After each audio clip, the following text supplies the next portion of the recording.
Okay. 3, 2, 1. Now that 2019 is here, I finally can say why I bought the Babe Bus and what I'm going to be doing with it and where I'm going, and I will try to get through this video without my eyes getting sweaty, but no promises. All right, about a decade and 90 some odd days ago, I stumbled into a small TV station here in Wilmington, North Carolina. I have the most amazing view of downtown and the deck of the ship, and in about 15 minutes, like you said, that's where this Memorial Day observation will start. I had no clue what I was doing. I had just gotten my degree in business and had somehow tricked this TV station into hiring me, and tens of thousands of people got to watch me make all kinds of mistakes until I figured out how to be a news lady.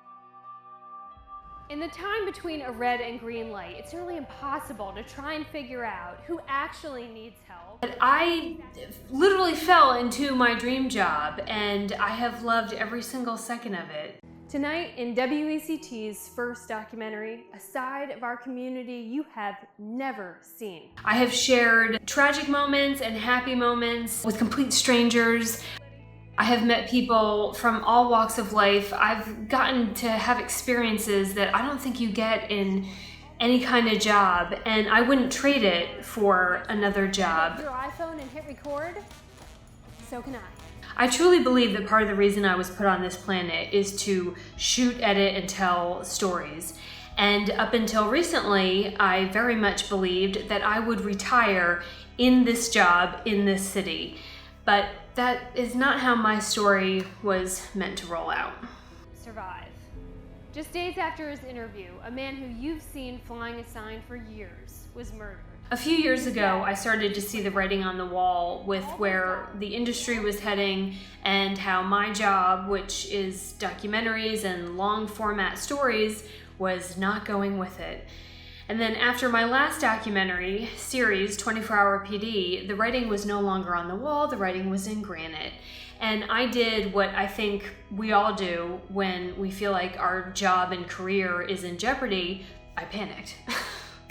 And I just went to find a job, any job. And it was a complete train wreck because I didn't want a job, any job. I wanted my job. I felt like that was my dream job and that I was supposed to be doing that job. It was just kind of a joke. I mean, I was forcing that smile of sitting with an interviewer and, she would ask me questions like, "What's your biggest weakness?" And I'd be like, "Lady, how much time do you have? Let me go get the file." I mean, I haven't been in an interview in 10 years and, they're telling me about their mandatory 8 a.m. staff meetings and I'm like, Jesus Christ, what are we, paper boys? And completely struck out.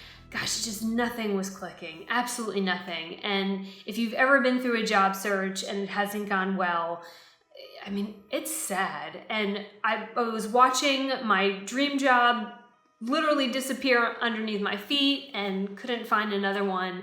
And this summer I was in a bad spot. I mean, I was that kind of sad. In the midst of all this, my grandmother died, and while she was 92, and as you can see with this picture, still raising hell, it's genetic. It wasn't a surprise that she had died, but she had been doing well, and then she was just gone. And it marked the official moment that I got the kick in the rear into grown-uphood permanently because I was officially nobody's granddaughter, and it was no one's full-time job to spoil me rotten. And I remember where I was distinctly. I was in the kitchen holding the phone, and my mom was telling me the details of her passing, and all I could picture was her, this funny, tiny, hilarious woman just in that hospital bed staring up at the ceiling for her last couple hours of life. And it occurred to me in that moment that in the scope of time, I am not that far off. I mean, it goes fast. It is scary how fast it goes. I can't believe that I've had 10 years in TV news. I feel like I just got here yesterday. In the not too distant future, it'll be my turn to be where she was just moments before I got that call. And as I'm still on the phone and just kind of digesting this, the question comes to me, if I could fast forward to that time when it's my turn to be counting down my time here on Earth, when I am telling my hot male nurse, because you will get me a hot male nurse, about my life and the things I did, what will I have wanted myself to have done right now? And the answer was not to just go get any job and give myself another round of false security. And the answer was also not to kick and scream and cling to an industry that I didn't feel really wanted me anymore. It does not look like you are going to get any kind of a break from this. The answer was to take this time when it feels like nothing is working out and invest it into a memory bank so that when I'm the one staring up at that sterile hospital ceiling, I have a treasure trove of memories to replace that visual with. So as freaked out as I am to not have a paycheck or a day-to-day schedule and sense of purpose with my dream job anymore, that's what I'm going to do.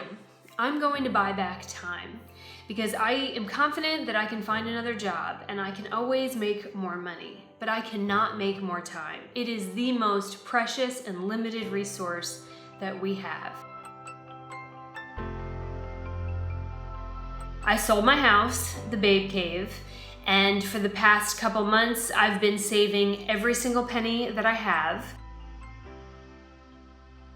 I gave work notice that December 31st would be my last day of playing Newslady. I bought a cargo van, the Babe Bus, and have been putting my blood, sweat, tears, and the very last of my paychecks into turning her into a mini mansion who will be carrying me on my big adventure. And when she's finished, I'm going to give myself time to really think about what I want to do next, time to spend working on my photography, which I love, time to really invest in my website and blog and my videos and everything that always gets pushed to the side because I've been so busy with work. I have no idea where I'm headed first. I have no specific timeline. I plan to come back when I'm able to get a new job and figure out what I'm going to do next. But in the meantime, there are no rules. I'm not going to say, oh, I'm going to travel for a year, or I have to go to these states. Nothing. It is an open book.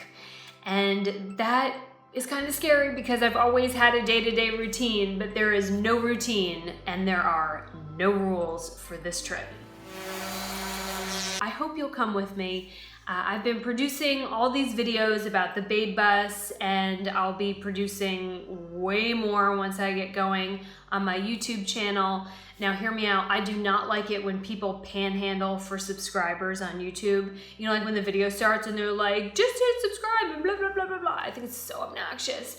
But if you don't know how this works on YouTube, there is a button below called subscribe. And if you click it, it will kind of link us up like friends on Facebook so that when I put a new video out, you'll get a notice. So if you want to stay connected that way, that would be wonderful. I also have the blog, babecavebuilds.com, and that's kind of like the digital journal that I use for the house and for the bus. So if you'd rather read about the adventure or stay connected that way, that's an option. I have all the social media channels one could possibly manage. Facebook, Instagram, Twitter. I will put links to all of that below in the comment section underneath the video.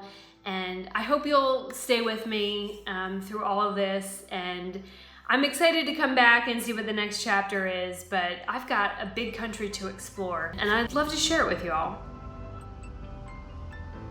Like I said, I have no idea where I'm going. I have not mapped this out. I am not bringing a map. I'm bringing Siri, but that's it. So I'm gonna need a lot of suggestions on where to go, and if you know of a beautiful park or a cool historic town or a neat business that I should check out, please let me know and keep in touch so that I can make this a once-in-a-lifetime trip, truly. Like, that is the goal. So I'm gonna need travel suggestions.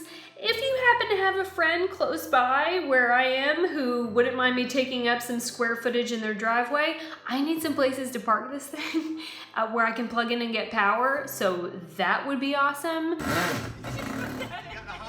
Travel's never cheap, and I'm also on the hunt for some remote work since I will have full Wi-Fi and my camera and laptop and all that jazz. So if you know of any remote work opportunities that can kind of sustain me until I find my next big gig, that would be great. I have lots of ideas for things I want to do when I get back, but I don't know when that's going to be. So I hope you will hang in there with me. It has been my privilege and honor and just joy to tell all of your stories here in Wilmington and the surrounding area for 10 years. And now I am asking you to be a part of my story. So, are you ready for an adventure?